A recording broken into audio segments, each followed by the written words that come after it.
اللہ الرحمن الرحیم باب ما جاء فی المسجد الذی اسس علی التقوی۔ اب یہ سورۃ توبہ کی ایک آیت ہے کہ اور اس آیت کے مصداق میں اس کی یعنی تعین کی مصداق میں اختلاف ہوا ہے۔ سورۃ توبہ کی جو آیت ہے کہ اللہ جل شانہ جس میں فرماتے ہیں کہ وہ مسجد جس کی پہلے دن ہی سے بنیاد رکھی گئی تھی تقوی پہ، جس کی پہلے دن سے ہی بنیاد رکھی تھی تقوی پر، وہ زیادہ حقدار ہے کہ آپ صلی اللہ علیہ وسلم کو حکم دیا جا رہا ہے کہ آپ اس میں نماز پڑھیں بنسبت اس مسجد کے جس کی پہلے دن سے تقوی پر بنیاد نہیں رکھی گئی، تقوی پر بنیاد نہیں رکھی گئی۔ تو اس مسجد کی تعین میں اختلاف ہوا ہے کہ اس مسجد کا مصداق کون سی مسجد ہے، آیا مسجد قباء ہے کہ مسجد نبوی ہے، مسجد قباء ہے کہ مسجد نبوی ہے۔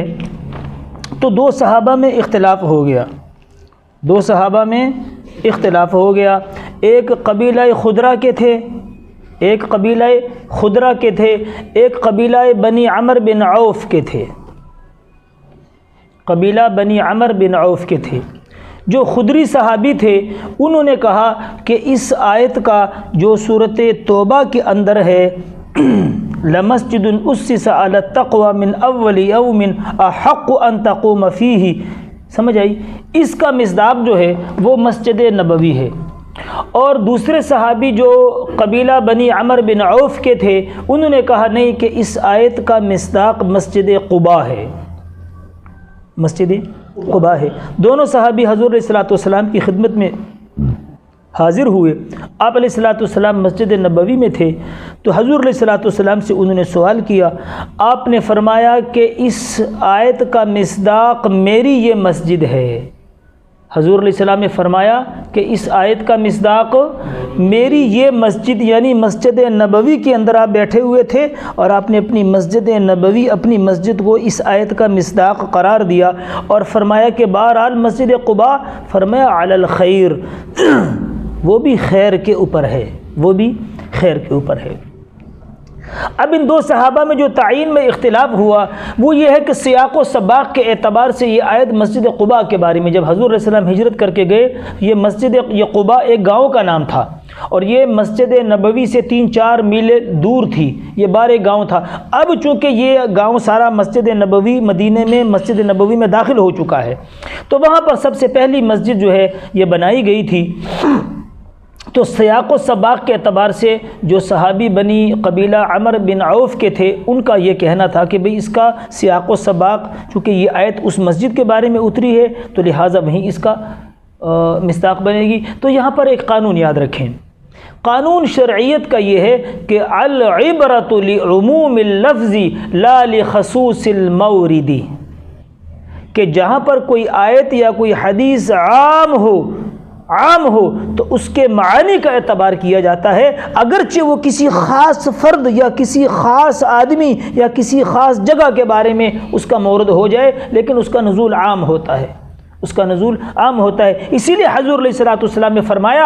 کہ سیاق و سباق کے اعتبار سے یہ آیت اگرچہ مسجد قباء کے بارے میں نازل ہوئی ہے لیکن اس کا معنی عام ہے، اس معنی عام ہونے کے اعتبار سے کیا ہے کہ مسجد نبوی اس کا مصداق اول بنتی ہے۔ وہ اس کی وجہ یہ بھی ہے کہ مسجد قباء میں حضور علیہ السلام نے 14 دن نمازیں پڑھائی ہیں، یعنی خارجی قرائن بھی اس پہ دلالت کرتے ہیں، اور مسجد نبوی میں حضور علیہ السلام نے 10 سال نمازیں پڑھائی ہیں۔ تو ان خارجی قرائن سے بھی مسجد نبوی مسجد قباء سے اعلیٰ ہے، لیکن آپ نے فرمایا کہ مسجد قباء بھی خیر پہ ہے۔ اور اس کو دوسرے انداز میں سمجھیے کہ احادیث کی کتابوں میں حضور علیہ الصلوۃ والسلام نے اپنی بیویوں کے ساتھ 1 مہینے کے لیے قسم کھا لی تھی، اور بڑا لمبا واقعہ ہے۔ خیبر جب فتح ہوا ان کی زمینوں میں سے زیادہ حصہ حضور علیہ السلام نے ان لوگوں کے لیے رکھا کہ لوگ زیادہ تر مسلمان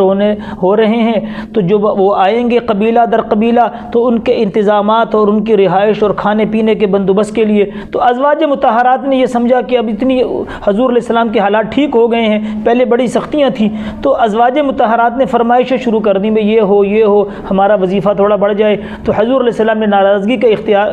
اظہار فرمایا اور اوپر ایک کمرے میں علیحدگی فرمائی۔ 1 مہینے کے بعد جو ہے نا پھر وہ حضور علیہ السلام کے اوپر پورا ایک رکوع نازل ہوا اور اس میں یہ حکم دیا گیا کہ آپ اپنی بیویوں کو اجازت دیں، اگر وہ تنگ دستی کے ساتھ حضور علیہ السلام کے ساتھ رہنا چاہیں اور آخرت کی نعمتیں حاصل کرنا چاہیں تو بھی ان کو اجازت ہے، اور اگر وہ کیا کریں عیش و عشرت کی زندگی گزارنا چاہتی ہیں تو وہ تب بھی ان کو اختیار ہے۔ تمام ازواج مطہرات نے کہا ہمیں عیش و عشرت نہیں چاہیے، حضور علیہ السلام کے ساتھ رہنے کو پسند فرمایا۔ اور اس کی ایک مثال اور بھی سنیں، جب یہ رکوع نازل ہوا جس میں اللہ نے فرمایا سورۃ احزاب کے کہ اللہ جل شانہ یہ چاہتے ہیں کہ اہل بیت یعنی حضور علیہ السلام کی بیویوں سے گرد و غبار اور دنیا کی چیزوں کو دور کیا جائے، تو اب ایک دوسری حدیث ہے جس سے شیعہ حضرات کو یہ وہم پڑا اور وہ اس غلطی میں لگ گئے اور انہوں نے اہل بیت حضرت علی، حضرت فاطمہ، حضرت حسن اور حضرت حسین رضی اللہ تعالی مجمعین ان حضرات کو اہل بیت تصور کیا۔ وہ حدیث حضور علیہ السلام حضرت ام سلمہ رضی اللہ عنہ کے گھر میں تشریف فرما تھے، آپ نے ایک کمبل اوڑا ہوا تھا تو حضرت حسن رضی اللہ عنہ چھوٹے تھے، وہ آ گئے، حضور نے ان کو کمبل میں چھپا لیا۔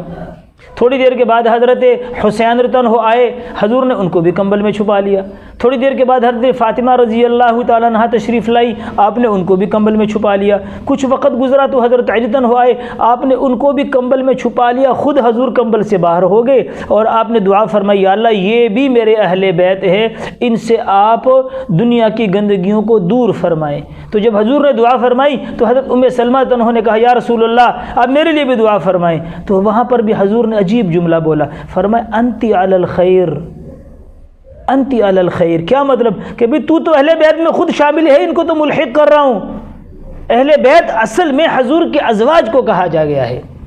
اور اس کی دوسری دلیل 12ویں سپارے کے نصف میں جب وہ واقعہ چلتا ہے کہ فرشتے ابراہیم علیہ السلام کے پاس آتے ہیں اور ابراہیم علیہ السلام ان کے لیے بکری کا ایک بچہ ذبح کرتے ہیں اور لا تصلوا الیہم، ان کے ہاتھ گوشت کی طرف نہیں جاتے، تو حضرت ابراہیم علیہ السلام ڈر گئے، تو پھر انہیں بتایا کہ ہم رسول ہیں اور وہ پورا واقعہ ہے۔ تو آخر میں جب بیوی کو خوشخبری سنائی کہ آپ کو بیٹا ہوگا تو بیوی نے کہا میری تو اتنی ادیڑ عمر ہو گئی، میں تو بوڑھی ہو گئی اور میرا شوہر بھی بوڑھا ہے، بچہ کیسے ہوگا؟ تو وہاں پر فرشتے نے کیا کہا تھا؟ رحمت اللہ وبرکاتہ اہل البیت، یا اہل البیت کا جملہ وہاں پر بولا تھا کہ اللہ کی رحمتیں اور اللہ کی برکتیں تم پر ہیں اہل بیت، ابراہیم علیہ السلام کی بیوی سے کہا جا رہا ہے۔ تو معلوم ہوا کہ اہل بیت حضور علیہ السلام کی ازواج مطہرات ہیں، اور ان 4 افراد کو حضور علیہ السلام نے اہل بیت میں دعا کے ذریعے شامل کیا ہے۔ یہاں سے شیعوں کو یہ شک پڑ گیا کہ یہی اہل بیت ہیں، باقی کوئی نہیں ہے۔ اصل میں اہل بیت حضور علیہ السلام کی ازواج مطہرات ہیں۔ بات سمجھ میں آ رہی کہ نہیں آ رہی؟ تو یہاں پر بھی وہی قانون ہے کہ سیاق و سباق کے اعتبار سے آیت کا مصداق مسجد قباء بنتا ہے، لیکن حضور نے فرمایا نہیں، کہ قانون یہ ہے کہ العبرۃ لعموم اللفظ لا لخصوص المورد، کہ جب لفظ عام ہو تو اس میں خصوص یعنی شان نزول کسی واقعے کے ساتھ خاص نہیں ہوتا بلکہ اس کا عام ہوتا ہے۔ تو اس عموم کے اعتبار سے حضور نے فرمایا کہ میری مسجد اس آیت کا مصداق اول ہے اور مسجد قباء اس کا مصداق ثانی ہے۔ دوسری بات، 2 باتیں یہ بھی رکھیں کہ وہ کیسے خیر پہ ہے۔ حضور نے فرمایا جو آدمی مسجد قباء میں 2 رکعت نماز پڑھے گا اللہ جل شانہ اس کو قبول عمرے کا ثواب عطا فرمائے،